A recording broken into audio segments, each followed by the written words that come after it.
Então, pessoal, ó, desculpa aí que eu tive que atender o telefone, tinha jeito. O pessoal tava insistindo em falar comigo.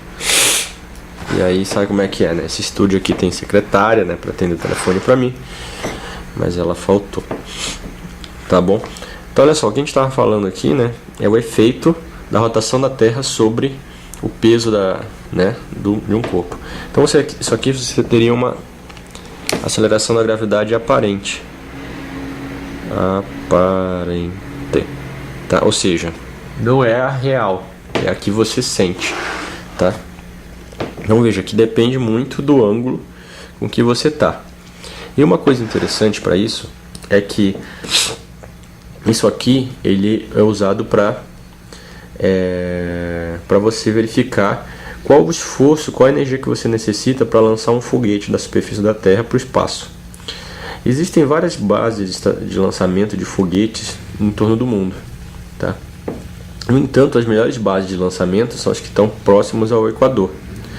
Por isso que as bases de lançamento brasileiras, né, a base de lançamento, centro de lançamento de foguetes da Barreira do Inferno no Rio Grande do Norte e a base de Alcântara no Maranhão, são uma das bases de lançamento mais econômicas que tem. Por quê? Porque é por causa da nossa posição aqui, né, próximo ao Equador. Se eu não me engano, a economia de combustível que você tem nessas bases é cerca de 20%. A França possui uma base de lançamento da Guiana Francesa, também tem essa facilidade, né, de ter esse lançamento aqui. Só que nenhum país desenvolvido, né, possui pontos no Equador, né? São países mais desenvolvidos. Aqui no Equador, na América, acho que só o Brasil e a Guiana Francesa que tem. Se você pega ali no Equador, tem a África não sei se lança foguete, e tem a Índia também, que não sei se lança foguete, mas acho que passa ali pelo Equador. Então com isso você tem uma facilidade no lançamento de projéteis, né, em posições mais próximas ao Equador, ok? Portanto, verifique que, dependendo da posição onde você está no globo terrestre, a aceleração aparente que você tem pode mudar. Como é que você pode medir isso, né?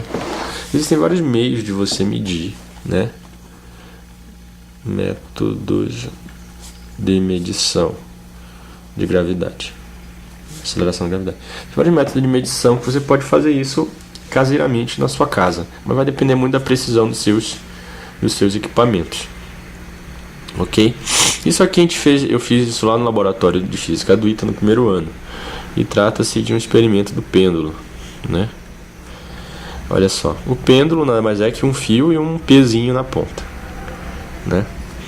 E ele fica balançando de um lado para o outro, ou seja, é um pêndulo, né?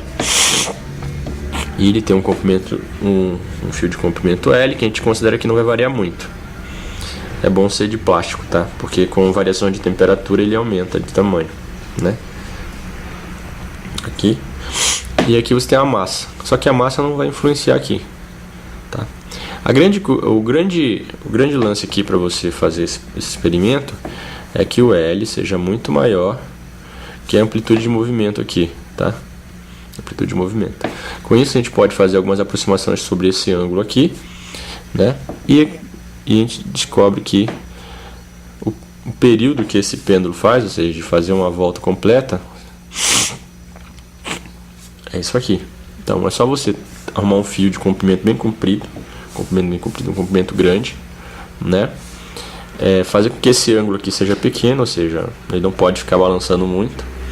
E aí você mede o tempo que você tem aqui, né? E usa essa conta aqui, né? E nisso você acha a gravidade, ou seja, né, a aceleração da gravidade. Vai ficar o quê?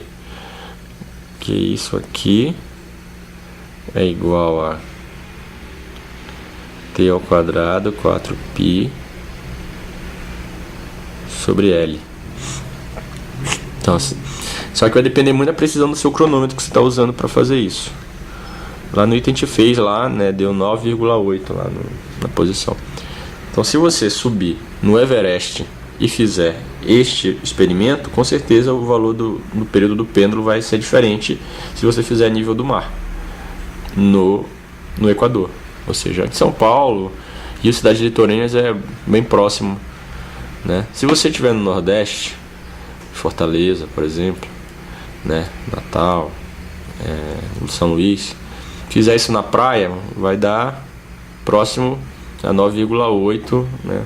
Porque você está a nível do mar e está próximo ao Equador, né? Só que você tem um efeito da aceleração da gravidade, ok?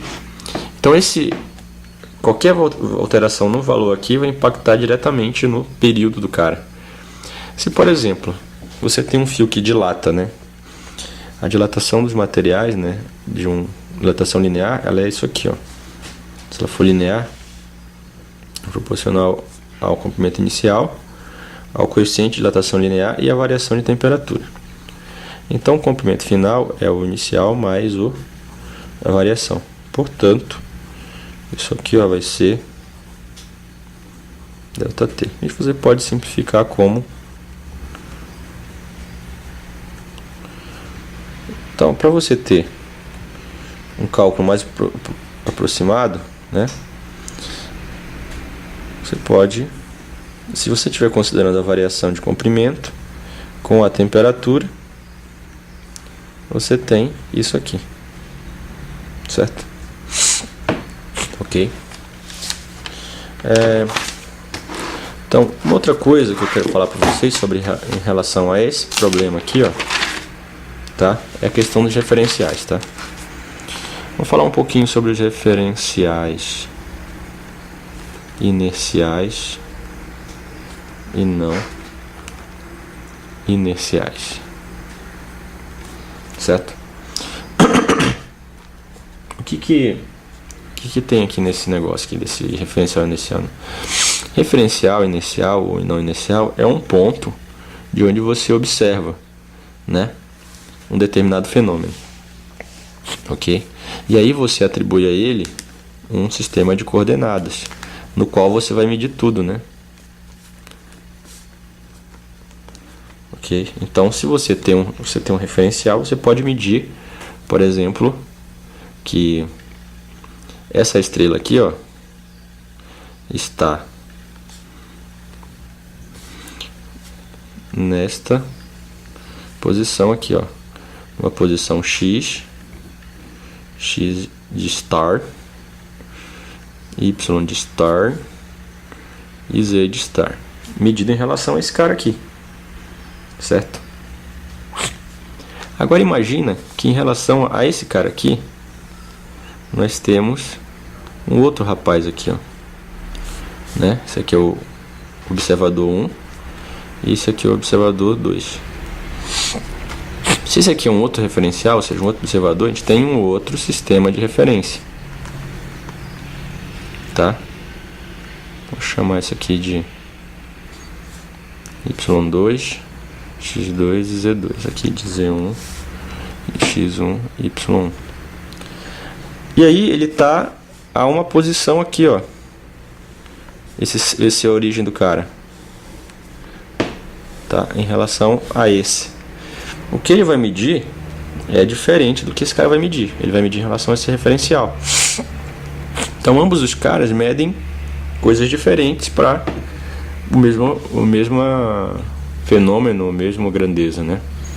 Então você vê que tem diferentes referenciais. Você pode colocar outros referenciais esse em relação a esse cara, ou seja, um monte, né? Todos posicionados. Não existe um referencial melhor ou pior que o outro. Existe aquele que você consegue medir, né? Que você está observando. Por exemplo, espero que tenha entendido essa ideia, né? Que existem vários referenciais. Agora, você está, por exemplo, eu estou aqui na minha casa, num prédio. Estou aqui sentado na cadeira, né? Olhando a lua, né? Certo? Estou olhando. Para mim, ó, eu imagino para mim Z e X, Y, né? Eu estou aqui no 9º andar. Então, considerando que são 3 metros por andar, mais o térreo, são 10 metros, dá 30 metros de altura. Imagina que tem um astrônomo observando a Lua também, do chão aqui, ó. Certo? E ele vai ver essa mesma Lua, né?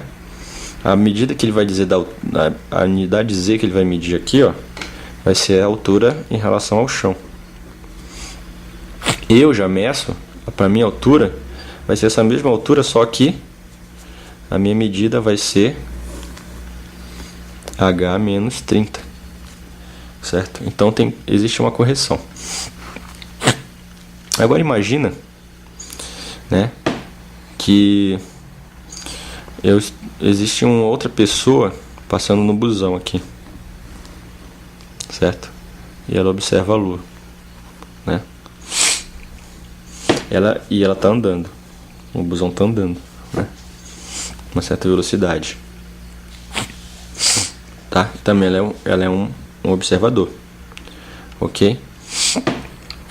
É um observador. E ela vai fazer várias medidas, só que as medidas dela vão variar no tempo, né? Porque com relação, por exemplo, a esse cara aqui, né? Ele está se movendo, então não está em repouso, está em movimento, certo? Com relação a mim, essa pessoa também vai ter medidas que vão variar de uma outra forma. Se tiver uma terceira pessoa, uma quarta pessoa observando a mesma coisa, aqui dentro desse busão, a medida aqui vai ser diferente. Por quê? Porque elas estão, uma em relação à outra, estão em repouso. Então, para uma em relação à outra, eles estão em repouso. Então, não existe muita variação entre as medidas desses dois aqui, tá? Ok? Agora, imagina que você tem um cara na Estação Espacial Internacional, um astronauta, observando isso aqui, né? Ele vai ver uma outra coisa, né? Vai ter outras medidas, vai fazer outras medidas. Portanto, dependendo do referencial onde você adota, você tem diferentes formas de medida. E existem referenciais que a gente chama de referencial não inercial. Inercial, desculpa, tá? Inercial são aqueles não acelerados, ou seja, não existe nenhuma força acelerando esse referencial, tá? Aí eu pergunto para você, se você é um cara que está na superfície da Terra, né, analisando lá qualquer coisa, você pode considerar que isso é um referencial uma referencial inercial ou não inercial? Bom, se você analisar que a Terra está aqui e o Sol também, né, e ela está rodando aqui, né, em torno dela mesma, está rodando em torno do Sol, né, o que você vê? Para um cara, se você analisar isso, você está sob a força de rotação da Terra, né, está rodando e está rodando em torno do Sol. Então, na verdade, você tem esse movimento aqui, ó, movimento de fio de telefone, um movimento complexo. Você tem a força de rotação da Terra e a força de translação da Terra, né? Então isso aqui é um referencial não inercial, a superfície da Terra, para uma pessoa fora, né, observando isso aqui. Se você é uma pessoa, se você quer observar do chão, do solo da Terra, né, você pode fazer uma coxambração e dizer que você é um referencial inercial, porque não existe um ponto que não esteja acelerado no universo, está tudo se mexendo.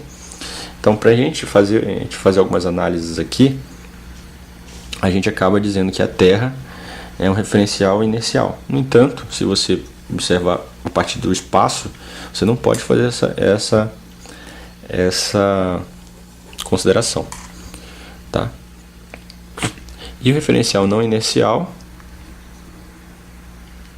são os acelerados. Por exemplo, um cara aqui dentro do busão. Aí o busão parte e começa a acelerar de 0 a 100 por hora. Está acelerado. Então isso aqui pode ser considerado um não inercial em relação a esses caras aqui, porque a gente vê eles sendo acelerados. E esse aqui, apesar de estar parado, né, a gente está parado aqui em relação à Terra, para o astronauta a gente está num não inercial. E aí vem o seguinte, a questão da força centrípeta e a força centrífuga. Qual que é a diferença? A força centrípeta é medida em referenciais inerciais, tá? E a centrípeta não inerciais. Então, quando você considera quando o observador está no referencial inercial, você mede uma força centrípeta, ou seja, indo para o centro. Quando você está no referencial não inercial, ela é centrífuga, ela foge do centro, né? Como é que você pode analisar isso? Imagina aqui uma rodovia. E você está dentro do carro, né? Está dentro do carro. Quando você deixa um negócio dentro do painel, em cima do painel do carro, quando você fizer essa curva, o objeto vai fazer isso aqui, vai andar, tá? Ou seja, ele vai tender a fugir do centro. Então aqui a gente tem uma força centrífuga, tá? Porque você está dentro do carro e o carro está acelerado, tá? O carro está acelerado porque ele está fazendo uma curva, né? Então, a força que você precisa para fazer a curva, se você olhar dentro do carro, é a mesma força que você tem que fazer para ele cancelar a força centrífuga. Ou seja, você tem que fazer uma força igual a força centrífuga para você poder fazer a curva. É uma forma de você interpretar um determinado fenômeno, tá? Se você está dentro do carro, você tem que aplicar uma força, ou seja, botar sua mão lá para o objeto não se mover. Você tem que fazer uma força igual a força centrífuga que está sobre ele para ele poder acompanhar a curva. Agora, se você está olhando de uma montanha, né, e digamos que você esteja no referencial inercial, né? Aqui o que você está aqui dentro é não inercial, por causa da rotação da curva inercial. Você vê que para todos os objetos que estão dentro do carro fazerem a curva, né, para todos eles, né, fazerem essa curva, você tem que aplicar uma força chamada força centrípeta, que na verdade é a mesma força que a força da centrífuga, só que você analisa de forma diferente. Você analisa eles de forma a poder fazer a curva, né? Qual é a força que você precisa para fazer a curva, porque você tem que fazer para puxar para o centro, para toda hora poder esse carro está mudando a direção da velocidade e fazer o movimento de curva. Portanto, quando você for analisar essas duas coisas, você preste atenção se você está analisando de um referencial inercial ou não inercial, tá? Ok? Então, como nós estamos aqui na superfície da Terra, para esse caso aqui, ó, você precisa, né, você precisa fazer essa consideração da força que você está trabalhando aqui por causa da rotação que você faz, ok? Então essa é a diferença, tá, de análise que você tem dependendo do referencial adotado, ok? Deixa eu ver se tem uma folha aqui disponível.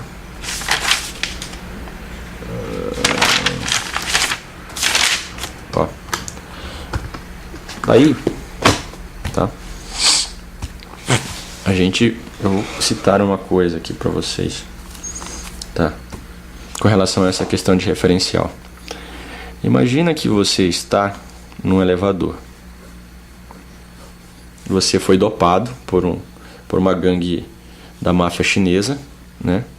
E você deve uma grana para eles. E aí eles doparam e jogaram dentro do elevador. E eles vão fazer alguma coisa com você. Provavelmente alguma coisa ruim, certo? Uma coisa ruim.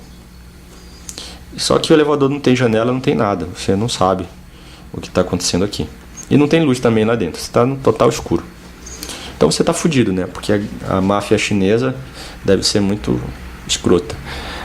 Portanto, e aí você não sabe se você está em movimento, se você está em repouso, né? Não tem nenhuma informação. De repente, né?